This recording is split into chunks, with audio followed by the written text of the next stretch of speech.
Nos grands-mères étaient des femmes magiques. Moi, je suis trop sensible, donc je vais faire que pleurer dans votre interview. Excusez-moi.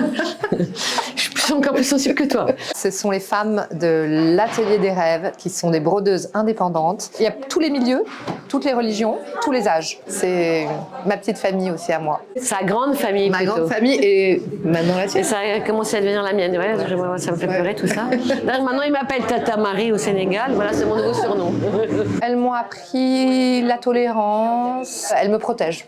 On se protège. C'est une leçon de vie pour nous, c'est une humilité. Certaines venaient avec leur bébé, et donc elle la posait, puis tout d'un coup elle brodait, puis après elle la prenait, elle la nourrissait, puis elle la reposait. Et puis toutes les autres filles aident. En fait, il y a énormément d'entraide. Et cette entraide, c'est vrai que je la ressens. Et c'est très émouvant.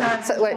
J'ai jamais vu autant d'entraide en France. Je vous jure que quand on va là-bas, c'est difficile d'en partir, vraiment. La Maison Rose, créée par Mona Chatero, recueille des femmes, et très jeunes femmes, souvent violées, parfois maltraitées, qui sont enceintes.